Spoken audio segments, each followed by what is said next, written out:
Pois então, estamos aqui recebendo a visita ilustre do meu amigo de anos, não anos, Juliano Bittencourt. Nosso primeiro projeto nós fizemos lá atrás, Quadrinhos na Mesa, no qual ele dá sequência, escrevendo, fazendo resenhas. De vez em quando.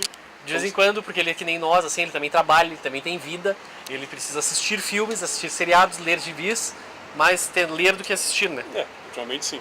E estamos aqui para falar de Luke Cage e Punho de Ferro. Hã? Dupla, falar em dois. Sim, tem até o careca do lado aqui. Roda a vinheta.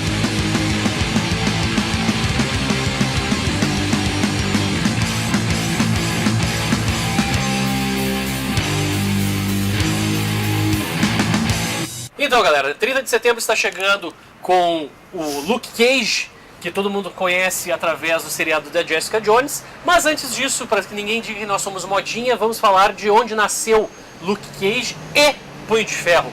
Porque eles nasceram juntos, né? Sim, praticamente juntos. O Luke Cage veio um pouquinho antes, né? Não minto, o Punho de Ferro veio antes. Já na Marvel, esta Marvel Preview. Era Marvel Spotlight ou Marvel Preview? Ou a Marvel Fanfare não foi, que a Marvel Fanfare era de antologia. Eu acredito que ela tenha vindo da Marvel Presents. Marvel Comics Presents, isso. Marvel Comics Presents, tá? Já aproveitando aquela onda dos filmes de Kung Fu, Bruce Lee, a série Kung Fu. Sim, do David Carradine. Com a Sean Kane. Isso. E aproveitando esse nicho, a Marvel, através do Jim Starlin e do Jim Starlin. Tu diz o criador? Seus criadores, o Jim Starlin e Você está falando do desenhista ou... Mito, foi o Steven Gerhardt foi escrevendo e o Jim Starlin desenhando, criaram o Punho de Ferro. Isso. Punho de Ferro. Tem o Deadly Hands of Kung Fu, que era com o Shang-Chi. Isso. E aí Foi tinha o Imortal. É o Shang-Chi. É. Que não tem relação muito por enquanto. Mas por enquanto. Isso, por enquanto. Esperamos que ele apareça. E, seguindo daí o outro movimento que estava em paralelo, que era Black Exploitation, surgiu o Punho de Ferro, que virou o Herói de Aluguel. Ambos tinham revistas separadas. Você falou Punho de Ferro. Hã? Você falou, surgiu o Punho de Ferro, Herói de Aluguel. Ah, é? O Luke Cage, Herói de Aluguel. E seguindo, então, mesmo em paralelo, essa questão da Kung Fu, tinha a Black Exploitation. E para isso lançaram Luke Cage, o Herói de Aluguel. Cabe só um adendo. Filmes tipo Shaft, Blácula, Blácula. filme que tu adora. Filmes assim, ainda bem de nichos, aproveitando aquela de contracultura, de maiores direitos para os negros nos Estados Unidos, assim. Após os direitos civis, né? Martin Luther King, Malcolm X. Como tem o Dirty Harry, tem Sim. o Shaft, sabe? E aí fizeram um paralelo. Isso.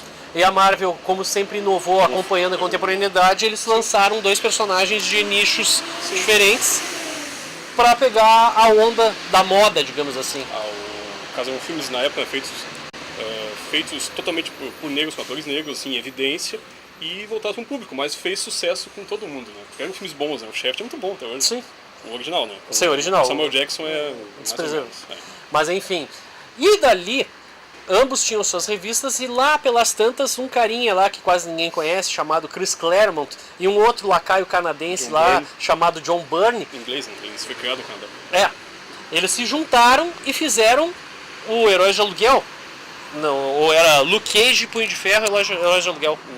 O Punho veio antes, né? O Punho durou 16 edições, né? 15. E aí o gibi dele foi cancelado e continuou na Marvel Team Up com o Homem-Aranha. Isso mesmo. Daí na edição 49 do Luke Cage, ele e o Punho de Ferro se juntam para resolver um crime, que eu não vou lembrar qual é. E na edição 50 do Luke Cage, mudou, virou Power Man e Iron Fist. Exatamente. Luke Cage e Punho de Ferro. Era o Poderoso. O Poderoso. Nome horroroso. É que nem o Wonder Man. Até no Ultimates, no Brasil, ele ficou poderoso, né? Exato. Eu sou poderoso. É. É interessante, tem também aquela coisa do negro e o branco junto, e o Power Man, que é o Luke Cage, vem antes, né? Exato. Isso é bem interessante. Não, e pra ver como a Marvel ela também já pensava nessas questões de etnia, já com o X-Men, o próprio lançamento do Pantera Negra como o primeiro herói negro dentro da editora. Sim. Mas tem um porém. A Marvel, essas histórias todas, elas não eram escritas por negros. Elas eram escritas por brancos. Anos depois é que as coisas mudaram. Depois entrou um desenhista, que é o Billy Graham, né? Que Sim. desenhou algumas histórias do Luke Cage. Mas até então, a maior parte tinha a Dona Isabella, a Mary Jo Duff escrevendo. O desenho, não vou lembrar muito. Assim, Bill Mantlo escreveu muito. Bill Mantlo escreveu. Eu lembro mais do roteirista que do desenhista. Até porque as histórias eram mais interessantes que isso. Nós não estávamos na era Image ainda. Isso. Era a época da Splash Page. Exato, exatamente. Tipo, não sabe fazer Splash Page. Não, depois o arte finalista que se vire. Sim, mas eu falei dessa questão dos negros porque é o seguinte, depois nos anos 90, por causa da influência que teve esses personagens nos anos 70 e início dos anos 80, é que deu vazão para Malibu e Milestone Comics, que são duas editoras menores, uma que depois foi comprada pela Marvel e a outra depois pela DC. Ela é independente, mas ela é ligada. Elas eram ligadas, elas eram distribuídas, no caso, pelas majors, eram coordenadas, dirigidas por escritores e desenhistas negros. E depois disso tudo, um cara ganhou muita relevância porque ajudou nos desenhos da Liga da Justiça. Do Ian McDuffie. Que faleceu, inclusive. Um dos fundadores da Milestone é o Dennis Cohen, né? Que desenhou a questão nos anos 80, junto com o Daniel O'Neill escrevendo. O Dennis Cohen, o Dwayne McDuffie, que fez, eu acho, mais sucesso no desenho da Liga do que nos quadrinhos. Até. A gente vai lembrar, se tu olha o desenho da Liga hoje em dia, Liga da Justiça Sem Limites, tu olha ali, roteiro ou direção, Dwayne McDuffie. Quase todos os episódios é do Dwayne McDuffie. Principalmente a Sem Limites. A Sem Limites são todas as histórias, as homénagens, todas foram feitas por ele. Ele escreveu o Gibi da Liga depois da fase do Brad Meltzer. Isso. Que eu acho que é o Brad médio. Mas estamos falando da Marvel, estamos falando de Luke Cage e Punho de Ferro. Então, assim, se você assistiu o trailer do Luke Cage, saiba que ali ele tem muita homenagem, contemporaneizado, como nós tínhamos comentado. A tiara, os braceletes ali, deve ter como. Não é impossível hoje em dia um visual desse. Então ainda bem que vai ficar só na homenagem. Assim. E a visão dele e a maneira com que ele está sendo inserido dentro do cenário urbano da Marvel, seguindo a contemporaneidade da Netflix, está muito fiel tanto para o que o Azzarello escreveu na série Cage, que saiu aqui na Marvel Max, quanto os antigos. 4. Isso. E o Punho de Ferro nós só tivemos o teaser.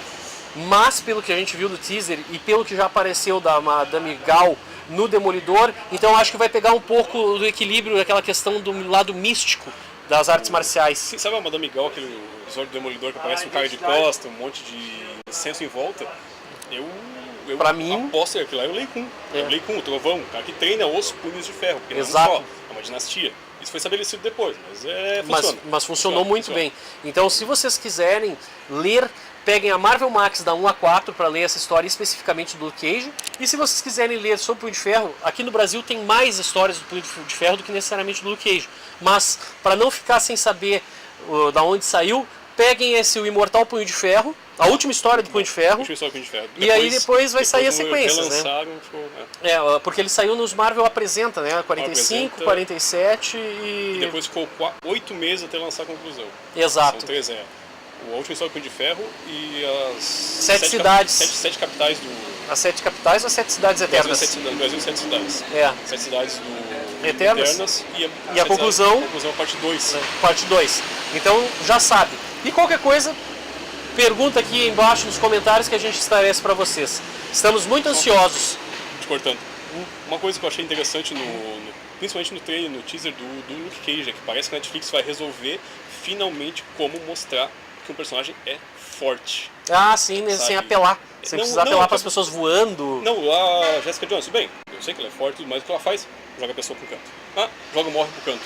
Sabe, isso irrita. Ali parece que ele vai jogar a pessoa na vertical, sabe? Finalmente, sim. assim. A hora que ele joga o cara no teto. E, por exemplo, na Jessica Jones, coloca que ele tá dominado. Isso não viu, pelo menos. Ele tá aí, só que então aquele quebra o reboco da casa, né? Sim. Cara, as casas americanas são de gesso, cara. Qualquer um quebra ali, sabe? Sim, é só ver Irmãos à Obra que tu vai ver que dá uma marretada ali e deu. E desde que não fica aquele prende com o Grave, foge com o Grave. Prende com o Grave, foge com o Grave. Não, cara, todo o enredo todo o roteiro, de empoderamento feminino é muito bom. Mas essa coisa de prender o cara 3 vezes, meu Deus, o pessoal é muito burro. Por isso que Demolidor é melhor. Demolidor é melhor. A primeira temporada seja melhor que a segunda. É, mais ou menos. O Fica aqui. Justiceiro mata, mas a melhor É porque teve a Electra na segunda. O demérito para muitas pessoas é a Electra. Não, eu então, acho bonito, mas só. é isso. Deixe seus comentários e aguardem. Depois que estrear, nós faremos outro. Mais uma coisa. Ó, mais uma interrupção.